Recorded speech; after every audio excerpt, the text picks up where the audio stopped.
Hello everyone. देखिए ये video मैं एसएससी एमटीएस एस्पिरेंट के लिए एग्ज़ाम से एक दिन पहले बनाने वाला था, जिसमें हम डिस्कस करेंगे कि एग्ज़ाम के दौरान आपको किन किन चीज़ों का ध्यान रखना है। तो अभी इम्पोर्टेंट वीडियो है, इसलिए ज़्यादा से ज़्यादा एस्पिरेंट के पास पहुंच सके ये इन्फॉर्मेशन इम्पोर्टेंट है, तो इसलिए मैं ये वीडियो अभी बना रहा हूँ फ़िलहाल में।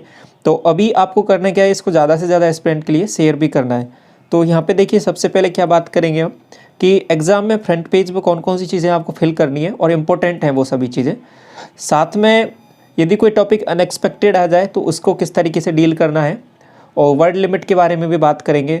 और लास्ट में एक चीज़ इम्पोर्टेंट है, सभी एस्पिरेंट के लिए इम्पोर्टेंट मैसेज है, उसको लास्ट में डिस्कस करेंगे। ठीक है, तो सबसे पहले स्टार्ट करता हूँ। देखिए कॉपी आपको किस तरीके से मिलेगी उसके बारे में देखिए। ये इसका फ्रंट पेज है आपका, जो एसएससी एमटीएस डिस्क्रिप्टिव की जो कॉपी आती है ये फ्रंट पेज है, यहाँ पे देख पा रहे होगे आप। तो अब इसमें जो कौन कौन सी चीज़ें आपको फिल करनी है उसके बारे में देख लीजिए।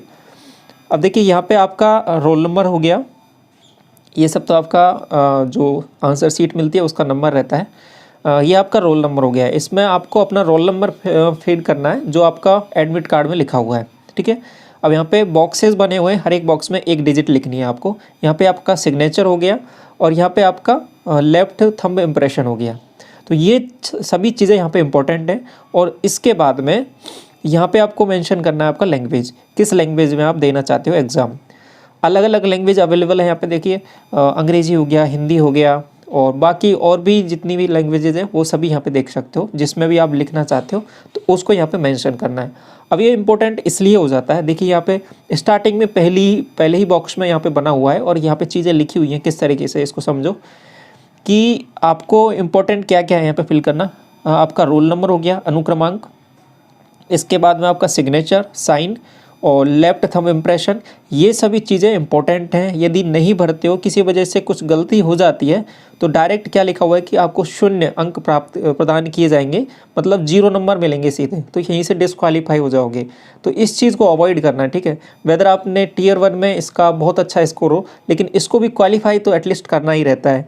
तो इसलिए इंपॉर्टेंट ये चीज़ हो जाती है। यहाँ पे अंदर आप कितना अच्छा लिखते हो उससे पहले यहाँ पे ये सभी चीज़ें ध्यान से आपको फिल करनी है, ये ठीक है। और साथ में मीडियम भी आपको यहाँ पे सही से फिल कर देना है। तो ये आपको काम पहले ही करना है सही से, ध्यान से। तो ये चीज़ें समझ में आ गई है। इसके बाद में आगे बढ़ते हैं। ये आपका ये बाकी फ्रंट पेज में आपका कुछ भी काम नहीं है। यहाँ पे ये आपका इन्विजिलेटर साइन करेगा, ये आपका एग्जामिनर है जो चेक करेगा कॉपी, वो सभी चीज़ें फिल करते हैं। तो बाकी आपको इतना सब कुछ भरना है। अब इसके बाद में नेक्स्ट पेज आपका ये रहा, और यहाँ पे आपके टॉपिक्स मिले होंगे आपको जो एग्ज़ाम में लिखने हैं। अब ये 5 ऐसे के टॉपिक रहे, इंग्लिश मीडियम में लिखा हुआ है, और 5 लेटर के टॉपिक रहे। अब नीचे उसके बाद चलता हूँ तो ये हिंदी में भी लिखा हुआ है। यहाँ पे 5 ऐसे के टॉपिक, निबंध के टॉपिक है, ये 5 लेटर के टॉपिक है। तो ये आपका पैटर्न रहेगा इस तरीके से। और उसके बाद में यहाँ पे आपको ये सब चीज़ें लिखनी है। ठीक है, ये आपकी इस तरीके की कॉपी आएगी, और यहाँ पे आपको ये जो आप लेटर लिख रहे हो या फिर ऐसे लिख रहे हो उस चीज़ को यहाँ पे कंप्लीट करना है। ये नेक्स्ट पेज हो गया। तो अब देखिए इसके बाद में एक चीज़ और मैं बता रहा था। अभी आपका एक और डाउट है कि पैटर्न के बारे में, कि पैटर्न चेंज हुआ है। आपके एडमिट कार्ड में लिखा हुआ है कि ऐसे एंड लेटर दोनों करना है, 25+25, पैटर्न चेंज हुआ है। तो उसके बारे में कंप्लीट इन्फॉर्मेशन मैं पिछली वीडियो में डिस्कस कर चुका हूँ, तो वो पिछली वीडियो आप ज़रूर देख लें। वहाँ से आपको सभी चीज़ें क्लियर हो जाएंगी अच्छे से कि आपको एग्ज़ाम में लेटर करना है या फिर ऐसे करना है या फिर दोनों चीज़ें करनी है। ठीक है, तो वो वीडियो एक बार ज़रूर देख लेना आप वहाँ से। तो वहाँ पे आई थिंक अभी तक ये डाउट तो आपका सबका क्लियर हो चुका होगा। इसके बाद में एक और आपका डाउट था, नेक्स्ट में बता रहा था कि वर्ड लिमिट के बारे में। देखिए आपका जो एसएससी एमटीएस का डिस्क्रिप्टिव एग्ज़ाम होता है, इसमें वर्ड लिमिट आपके पास कहीं भी मेंशन नहीं है। ठीक है, अब तक जितने भी एग्ज़ाम हुए हैं डिस्क्रिप्टिव के, एसएससी एमटीएस के खास तौर पर, इसमें वर्ड लिमिट का कोई भी चक्कर नहीं है। जो सीजीएल और सीएचएसएल रहता है उसमें वर्ड लिमिट रहती है, और वहाँ पे प्रॉपर एग्ज़ाम में भी लिखी रहती है, लेकिन यहाँ पे कोई वर्ड लिमिट नहीं है। तो ये बात क्लियर है। और अब कहोगे कि फिर कितना लिखना है, हमें कैसे पता चलेगा। तो देखिए ऑन एन एवरेज मैं आपको एक आइडिया देता हूँ, रफ आइडिया। यदि आप लेटर लिख रहे हो तो अराउंड आपका 150 वर्ड के अराउंड आ जाएगा। और यदि आप ऐसे लिख रहे हो, और ऐसे में भी आपको एक शॉर्ट ऐसे आता है, जब आप नोटिफिकेशन पढ़ोगे तो वहाँ पे शॉर्ट ऐसे लिखा हुआ है, तो शॉर्ट ऐसे अराउंड आपको 200 वर्ड के अराउंड लिख सकते हो। ठीक है, तो 200 वर्ड के अराउंड लिख लेते हो, ऊपर हो जाता है नीचे हो जाता है, कोई भी इशू नहीं है। ठीक है, और ऐसे ही लेटर, लेटर क्या है कि 150 वर्ड में, क्योंकि उसकी कुछ रूपरेखा रहती है, स्टार्टिंग में एड्रेस लिखना रहता है, किसको लिख रहे हो विषय लिखना रहता है, बीच में उसकी कंप्लीट बॉडी होती है, लास्ट में भवदीय, इस तरीके से धन्यवाद करके कंप्लीट करना रहता है। तो अराउंड वो 150 वर्ड के अराउंड पहुंच जाता है। तो इसमें आपका प्रॉपर एक 150 वर्ड के अराउंड आपका लेटर कंप्लीट हो जाता है। तो ये एक सही तरीका है 150 वर्ड के अराउंड लिखने का। बाकी ये वर्ड लिमिट को लेकर आपको कोई भी इशू नहीं है इसमें, तो ये बात भी आपके क्लियर हो गई वर्ड लिमिट से लेकर। इसके बाद मैं बता रहा था कि आपका टॉपिक यदि अनएक्सपेक्टेड आ जाए तो फिर क्या करना है। देखो अभी वैसे आपके पास यहाँ पे ऑप्शन है, 5 आपको लेटर के टॉपिक हैं, 5 ऐसे के टॉपिक हैं, 10 टॉपिक हैं, 10 में से करना केवल आपको एक क्वेश्चन है, ठीक है, एक क्वेश्चन है और वो 50 नंबर का है। तो कितना ही अनएक्सपेक्टेड आए, 10 टॉपिक में से एक तो टॉपिक ऐसा होगा जो आपको आएगा, उसको आप आसानी से कर लोगे, नंबर 1 चीज़। दूसरी चीज़, हो सकता है इस बार पैटर्न चेंज कर दे, नहीं होगा, वैसे 99% नहीं होगा। और बाकी अगर कर भी दे तो एसएससी का कोई भरोसा भी नहीं है, अगर पैटर्न चेंज कर भी दे तो फिर क्या देगा वो, एक ऐसे देगा, ठीक है, और एक लेटर देगा, क्योंकि उसने ऐसा कहीं भी मेंशन नहीं किया है कि वो 5 ऐसे देगा 5 लेटर देगा। चूँकि अब पैटर्न पहले से ही चला आ रहा है बहुत पहले से कि 5 ऐसे देता है और 5 लेटर देता है आपके पास MTS एग्ज़ाम में। तो उस चीज़ को मानते हुए इस बार भी मान रहे हैं हम कि 5 ऐसे देगा 5 लेटर देगा, लेकिन उसने मेंशन नहीं किया है। ऐसा हो सकता है कि वो एक लेटर दे दे और एक ऐसे दे दे, ऐसा भी हो सकता है, होने को कुछ भी हो सकता है। तो भी उस परिस्थिति में भी आपको परेशान नहीं होना है, क्योंकि टॉपिक आएगा वो बहुत ही आसान आता है यहाँ पे और आसानी से लिखा जा सकता है। तो भी आपके पास ऑप्शन है। और सबसे ख़राब कंडीशन हो जाए, सबसे ख़राब कंडीशन मान लो, तो मान लो केवल एक ऐसे का टॉपिक दे दे आपको, तो भी आप आसानी से कर लोगे, और केवल एक लेटर का टॉपिक दे दे तो भी आप आसानी से कर लोगे, ठीक है, क्योंकि टॉपिक है बहुत आसान है और केवल आपको ये क्वालिफाई करना है। तो ये बात को थोड़ा सा ध्यान रखना।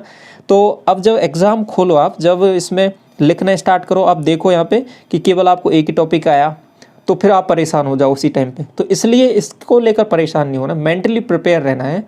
बाकी चीज़ें जैसे चल रही है वैसे ही चलेंगी, ठीक है। तो इसके लिए मैं आपको पहले ही यहाँ पे अवेयर कर रहा हूँ, थोड़ा सा सजग रहना है। टॉपिक चाहे 1 आए, चाहे 2 आए, चाहे 5 आए, चाहे 10 आए, ठीक है। तो किसी भी कंडीशन में आपको पैनिक नहीं होना है, चीज़ों को उसी तरीके से लेना है, बहुत आसानी से चीज़ें आएंगी और इजीली उनको कर लोगे आप, ठीक है। तो ये बात क्लियर हो गई टॉपिक के बारे में, कितने टॉपिक आएंगे, कैसे क्या होगा। बाकी चीज़ें हैं जो पैटर्न चला रहा है वही रहेंगी। तो इसको लेकर ये चीज़ें हैं।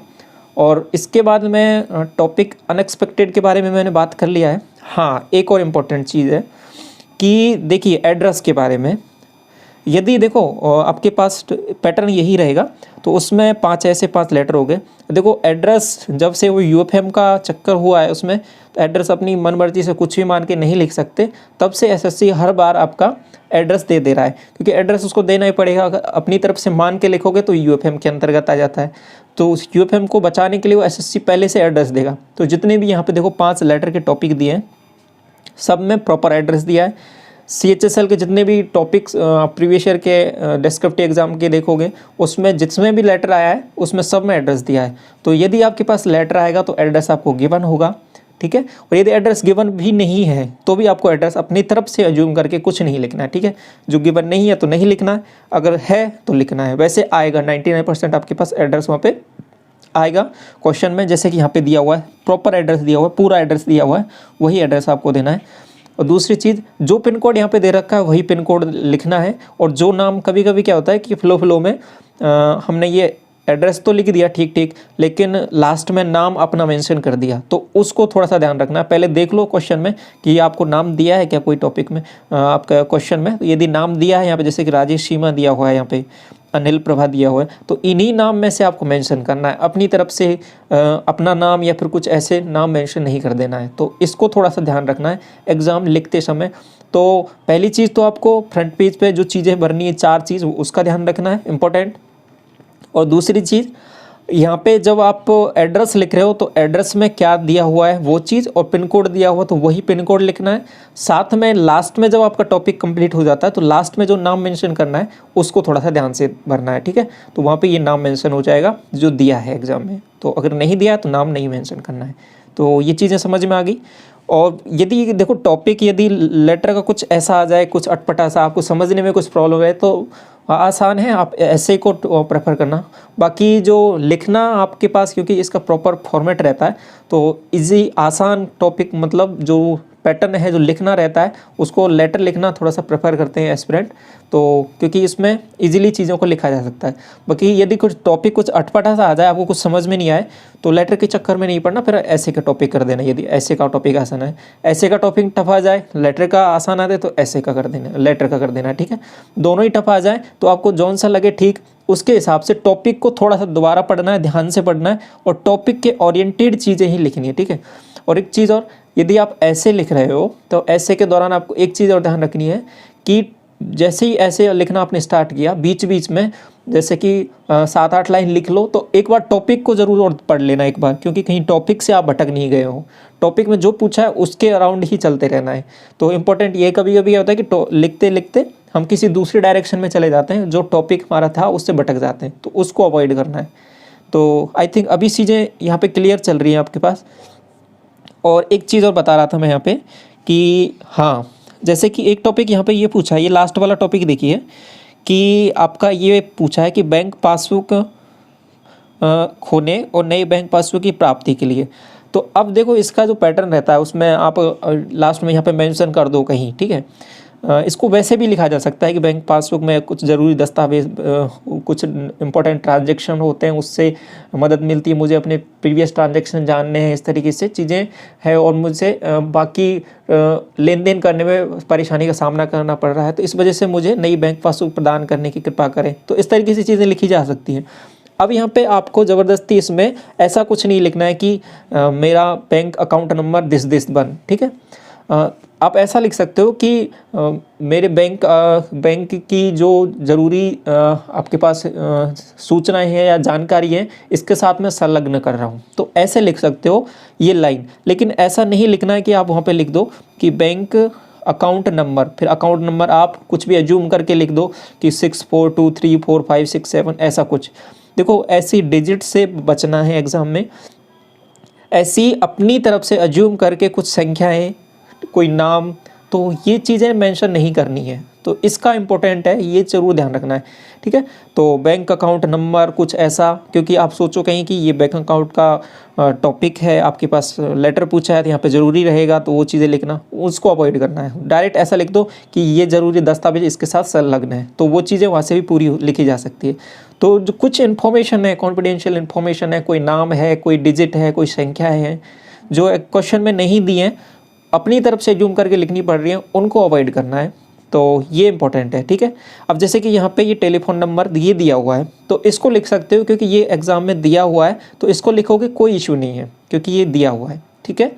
और बाकी नहीं दिया होता तो अपनी तरफ से एज्यूम करके लिखते, तो वहाँ पे गड़बड़ हो जाएगा। तो आई थिंक अब चीज़ें क्लियर है। एक और डाउट था कि आपका, जैसे कि आप अपने छोटे भाई को लिख रहे हो या बड़े भाई को लिख रहे हो, तो वहाँ पे आप लिख दे रहे हो प्रिय अनुज और प्रिय अग्रज, ठीक है। इन दोनों चीज़ों को अवॉइड करना है, क्योंकि अनुज जो नाम आप लिख रहे हो, आप तो जानते हो कि छोटे भाई को लिखा जाता है, सब ज़्यादातर जानते हैं कि छोटे भाई को अनुज भी बोला जाता है, बड़े भाई को अग्रज बोला जाता है, अच्छी बात है। लेकिन यहाँ पे आपको अवॉइड करना है, ये यहाँ पे नहीं लिखना है एसएससी एग्जाम में, क्योंकि अनुज किसी पर्टिकुलर कभी कभी नाम भी होता है, आप जानते हो अनुज नाम होता है, तो वहाँ पर आप लिख रहे हो प्रिय अनुज। अब एग्जामिनर चेक समझ ले कि ये अनुज नाम मेंशन कर दिया है, बाकी नाम क्वेश्चन में अलग दिया है, या फिर नाम दिया नहीं है, अनुज अपनी तरफ से मेंशन कर दिया है, तो यूएफएम लगा दे। तो इस तरीके की चीज़ें कोई रिस्क नहीं लेना है आपको, ठीक है। तो इनको अवॉइड करना है। तो आप वहाँ पे छोटे भाई लिख सकते हो, प्रिय छोटे भाई, या प्रिय अगर कोई नाम दिया है तो प्रिय दीपक, प्रिय सुरेश, ऐसा कुछ नाम दिया तो डायरेक्ट नाम लिखो। ये बात समझ में आ रही है। तो ये छोटी छोटी चीज़ें हैं, तो उनको थोड़ा सा ध्यान रखना है एग्ज़ाम में, और ये छोटी छोटी गलतियाँ नहीं करनी है, ठीक है। तो ये इंपॉर्टेंट है, इसलिए मैं आपके साथ यहाँ पे शेयर कर रहा हूँ ये पहले। और इस वीडियो को आपको शेयर भी करना है सबके साथ ज़्यादा से ज़्यादा, जिससे सभी के पास ये इन्फॉर्मेशन पहुँच सके। इसलिए मैं ये पहले भी बना रहा हूँ ये वीडियो, नहीं मैं एग्ज़ाम के एक दिन पहले ही बनाने वाला था। तो आई थिंक अभी इसमें ये चीज़ें क्लियर हो गई है। और लास्ट में मैं बता रहा था कि एक इम्पोर्टेंट मैसेज आप सभी के लिए, देखिए ये जो आपका एसएससी एमटीएस का डिस्क्रिप्टिव एग्ज़ाम है, पहली बात तो समझिए इसको, केवल आपको क्वालिफाई करना है, नंबर 1, ठीक है। तो इसको लेकर ज़्यादा परेशान तो होना नहीं है कि इसमें ऐसा हो गया तो ज़्यादा मार्क्स मिलेंगे, ऐसा हो गया तो कम मार्क्स मिलेंगे। कम ज़्यादा का कोई भी इसमें चक्कर नहीं है, ठीक है। पहली बात, केवल क्या करना है, केवल आपको क्वालिफाई करना है। और क्वालिफाई के लिए मार्क्स बहुत कम लिखे हुए हैं इसमें। यूआर के लिए 20 नंबर हैं और बाकी अदर कैटेगरीज के लिए 17.5 नंबर हैं। केवल इतना नंबर लाना, आसानी से क्वालिफाई हो जाओगे। एस्पिरेंट के प्रीवियस ईयर की कॉपीज़ देखोगे, बहुत अच्छे मार्क्स दिए हुए हैं, ठीक है, नॉर्मल सा लिखने पर।